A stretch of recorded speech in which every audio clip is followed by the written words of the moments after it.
On the morning of the 24th of January, 2006, in Orlando, Florida, a young woman named Jennifer Joyce Kesse simply disappeared.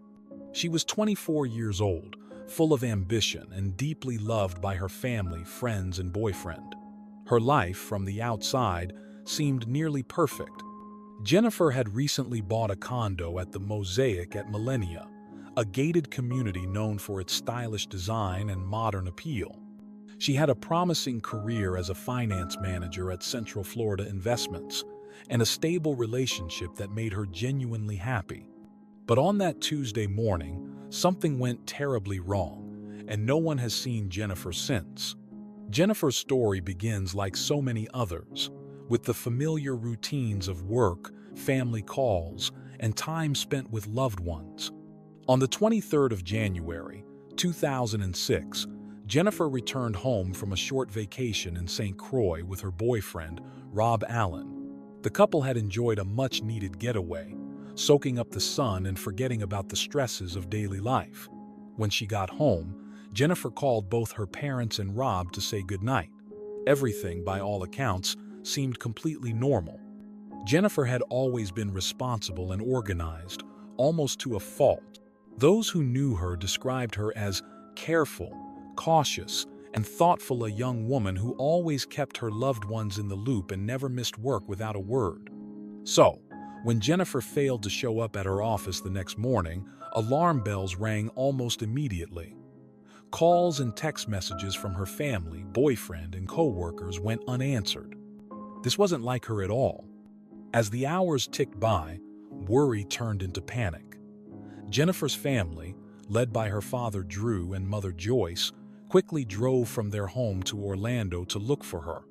When they arrived at her condo, they found nothing out of place. Jennifer's bed looked slept in, and her towel was still damp from her shower the night before. Her makeup and work clothes were missing, suggesting that she had gotten up, gotten ready for work, and left as usual. But from there, the trail went cold. 2 days later, on the 26th of January, police discovered Jennifer's black Chevy Malibu in a nearby apartment complex about a mile away. Surveillance footage from that location revealed a person parking her car and walking away at around noon on the day Jennifer vanished. The video captured the suspect from 3 different angles, but frustratingly, each shot was partially blocked by the complex's ornamental fencing. The figure appeared to be between 5'3" and 5'5", wearing clothes that hid their identity. Even advanced FBI technology failed to determine whether it was a man or a woman. The discovery of Jennifer's car raised countless questions. Why was it left there? Did she know the person who took it? Was she taken by force or lured into a trap? Despite exhaustive searches, no significant physical evidence was found in the car. No fingerprints, no DNA, nothing to point to who had driven it. Was reported missing in Orlando. She left her apartment in 2006 and was never seen again. Fox 35's Marie Edinger spoke with her father today, and he says there are some new details in the investigation pointing to a person of interest. The ultimate frustration, I guess, you could have in one's life when people aren't listening to you. With Florida Department of Law Enforcement, Jennifer has finally gotten her opportunity, and they've told us that. They have everything in the world, all the resources, all the people to do the job right now, and they set their sights on doing it. My daughter back, and that's all I'm asking for. You can't bring her back. You can't hurt us anymore. So why am I going to waste my air, at least, on whoever did it? As the investigation continued, detectives learned that Jennifer had expressed feeling uneasy about some of the construction workers near her condo complex.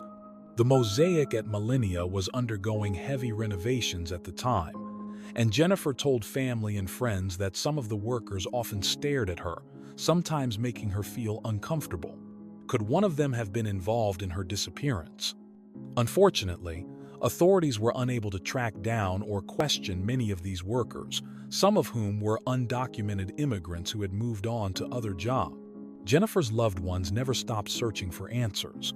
Her parents became tireless advocates, launching media campaigns and speaking on national television to keep her story alive. They printed thousands of missing person posters, organized search parties, and even hired private investigators when they felt the police efforts weren't moving fast enough. Despite the years that passed, the Kesse family never gave up hope that Jennifer might be found. People step out from the dark, and we have absolutely directions to go, and we're thankful for that. Orlando has never given up on Jennifer, and we're so grateful for that, and someday they're going to help us solve this. In the years following her disappearance, various theories emerged. Some speculated that she may have been abducted while walking to her car early that morning. Others believe she might have been taken from the parking lot itself. The gated community, once thought to be secure, turned out to have security flaws. The gates often stood open, and anyone could walk in without much difficulty. In 2018, after years of frustration with the investigation's progress, Jennifer's family filed a lawsuit against the Orlando Police Department to gain access to the case files. They won, receiving over 16,000 pages of documents, photos, and videos. Through their private investigators, they hoped to uncover something the official investigation had missed. While they did gain more insight into the police work, no new breakthrough emerged. What makes Jennifer's case so haunting is its suddenness and mystery. One moment she was there, living her life like any other young professional, and the next she was gone without a sound, a struggle, or a clue. The questions left behind are painful. Did someone wait for her that morning? Did she trust the wrong person? Was it someone she knew or a stranger who decided to make her a victim that day? Over the years, many people have come forward claiming to have seen Jennifer or to have information about what happened. Tips have come from across the country, but none have led to Jennifer's location or to the person responsible. Law enforcement agencies, private investigators, and even amateur internet sleuths have all pored over the evidence, but the case remains unsolved. Jennifer's disappearance affected more than just her family. It left an entire community shaken. Friends remember her as intelligent, funny, and fiercely independent. Co-workers recall her dedication and professionalism. Her boyfriend Rob, who had been planning a future with her, was left with heartbreak and endless what-ifs. The Kesse family's search became a symbol of hope and resilience in the face of unimaginable loss. Their fight to keep Jennifer's story alive inspired countless others with missing loved ones to do the same. Yet despite their best efforts, answers have remained elusive. Jennifer does have the best opportunity of being found right now, for good or bad. I don't think Jennifer's coming home alive, but we need to find Jennifer, period. Today is Jennifer's 44th birthday, is that correct? It is, and you know what that makes me? What? Old. Jennifer's condo remains a painful reminder of what was lost. Inside, her belongings sat undisturbed for years, waiting for an owner who never returned. Holidays passed, milestones went uncelebrated, and her family had to carry on without the daughter, sister, and friend they cherished so deeply. The image of the unknown figure captured by the surveillance camera remains burned into the minds of everyone who has followed the case. The grainy silhouette walking calmly away from Jennifer's care presents the only known clue to what might have happened. It is both frustrating and chilling, so close to the truth, yet impossibly out of reach. Some believe that, one day, a piece of evidence will finally break the case open.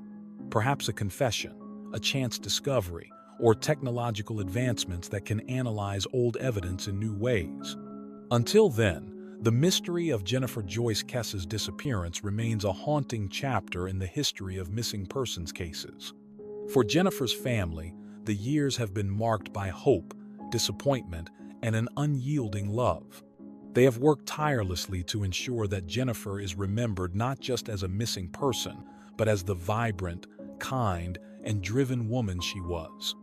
They continue to share her story in interviews, podcasts, and documentaries, hoping that someone, somewhere knows something that could bring Jennifer home. At the heart of it all is a family's simple plea: to know what happened to Jennifer, to bring her home, and to find justice for the young woman who should never have disappeared. Jennifer Joyce Kesse, missing since the 24th of January, 2006, remains loved, missed, and never forgotten.